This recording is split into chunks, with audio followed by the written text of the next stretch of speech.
तो हम first chapter पढ़ रहे थे रासायनिक अभिक्रियाएं एवं समीकरण, केमिकल रिएक्शंस एंड इक्वेशंस।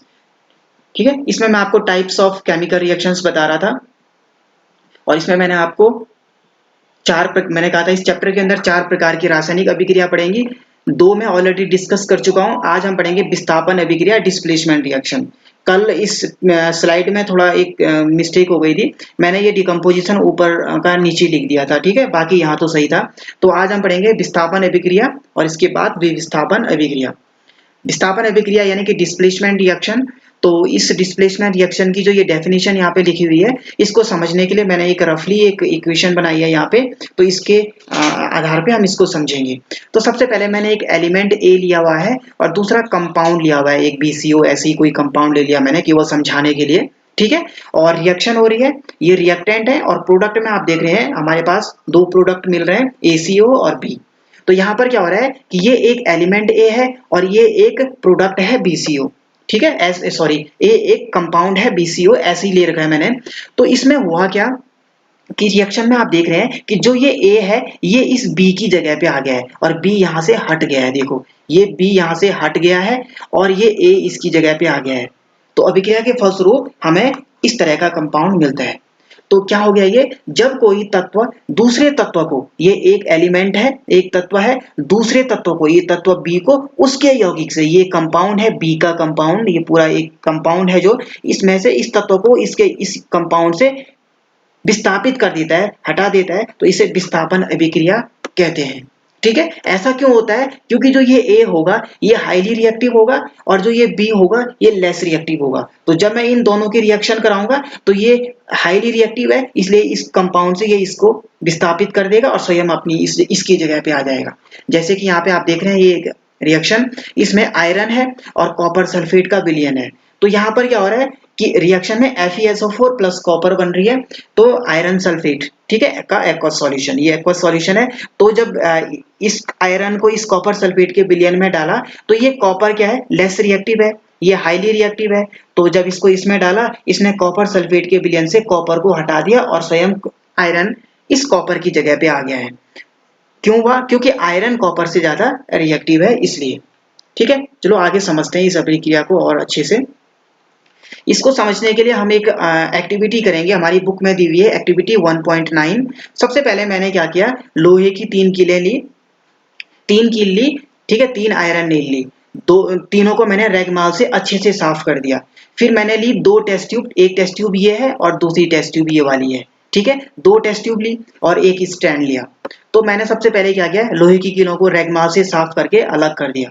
ठीक है, उसके बाद मैंने क्या किया, ये दोनों टेस्ट ट्यूब है, इन दोनों टेस्ट ट्यूब में क्या कर दिया, कॉपर सल्फेट का विलयन भर दिया। लोहे की कील क्यों भरी? क्योंकि आयरन चाहिए ना, हमें लोहा चाहिए, तो इसलिए लोहे की कील ले रखी है, आयरन। ठीक है, तो कॉपर सल्फेट का विलयन भर दिया दोनों टेस्ट ट्यूब में। एक टेस्ट ट्यूब को तो मैंने स्टैंड पे लगा दिया है, दूसरी टेस्ट ट्यूब को मैंने क्या कर दिया है, यहां रख दिया है। ठीक है ना, तो अब मैंने क्या किया, दो आयरन नील ली, 2 लोहे की कीलें ली और इसको इस टेस्ट ट्यूब में डुबो दिया है अंदर। ठीक है, अब मैं इस सिस्टम को जो मैंने इस तरह से इसको सेट कर दिया है, इसको मैं 20 मिनट के लिए छोड़ दूंगा। 20 मिनट बाद मैं देखूंगा कि ये जो कॉपर सल्फेट का जो विलयन है, ठीक है ना, ये क्या होता है, इसका कलर फेड हो जाता है। देखो इसको मैंने निकाला यहाँ से, यहाँ पे देखो, ये अभिक्रिया के बाद का, ये सॉल्यूशन अभिक्रिया के पहले का है कॉपर सल्फेट का, और अभिक्रिया के बाद का सॉल्यूशन है ये वाला।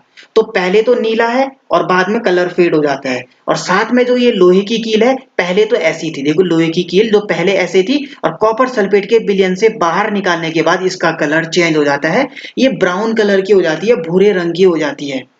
ठीक है, तो ऐसा क्यों हुआ? ऐसा इसलिए हुआ, देखिए, ठीक है, ये जो कॉपर सल्फेट का विलयन है CuSO4, ठीक है, CuSO4 जो ये कॉपर सल्फेट का जो ये विलयन है, इसमें आप देख रहे हैं कि जो ये नीला रंग है इस कॉपर के कारण है। किसके कारण है? कॉपर के कारण ये नीला रंग है इस विलयन का। अगर ये कॉपर नहीं होता, कॉपर सल्फेट के विलयन में, तो इसका ये नीला रंग नहीं होता। लेकिन जब हमने इसमें आयरन की कीलें डाली, तो आयरन की कीलों ने क्या कर दिया, ये कॉपर कम रिएक्टिव है और ये आयरन जो है, आयरन ज्यादा रिएक्टिव है। तो इस ये इसने क्या कर दिया, इस कॉपर को यहाँ से विस्थापित कर दिया। इस तरह से हम कह सकते हैं कि ये कॉपर इस पे चिपक गई, आयरन ने इसको निकाल दिया और स्वयं, और जब आयरन इस कॉपर को यहाँ से निकाल देते हैं और स्वयं इसमें कुछ हिस्सा इसका डिसॉल्व हो जाता होगा, ये आयरन SO4 FeSO4 बन जाता है। ठीक है, यानी कि सीधी सी बात है कि जो ये कॉपर है, कॉपर विस्थापित हो जाती है यहाँ से। अब देखो इस सॉल्यूशन को देखो, यहाँ से यहाँ पर इस अभिक्रिया की बात का जो ये सॉल्यूशन है, तो ये कलर फेड हो गया, यानी कि कॉपर यहाँ से निकल चुकी है, कॉपर हट गई है। ऐसा हुआ क्यों? क्योंकि आयरन ज्यादा रिएक्टिव है, मोर रिएक्टिव है, ये लेस रिएक्टिव है, तो इसलिए इसने इस सॉल्यूशन में जब इसको डाला तो इसने इसको हटा दिया यहाँ से। तो इस अभिक्रिया में लोहे आयरन ने दूसरे तत्व कॉपर को कॉपर सल्फेट के विलयन से ये विस्थापित कर दिया है। ठीक है, तो इस अभिक्रिया को इसलिए हमने क्या कहा, विस्थापन अभिक्रिया कहा। ठीक है, विस्थापन अभिक्रिया के कुछ और एग्जाम्पल है, जैसे कि आयरन हो गया, कॉपर सल्फेट हो गया।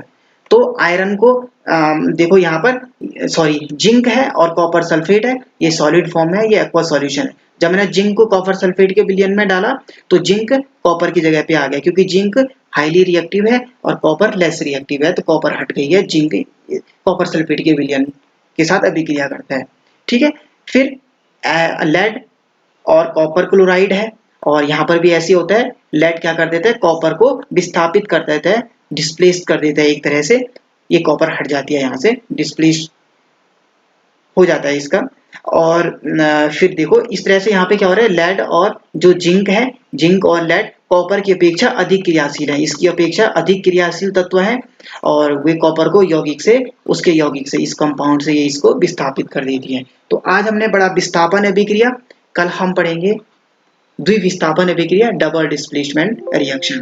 पढ़ाई करते रहिए, ऑल द बेस्ट।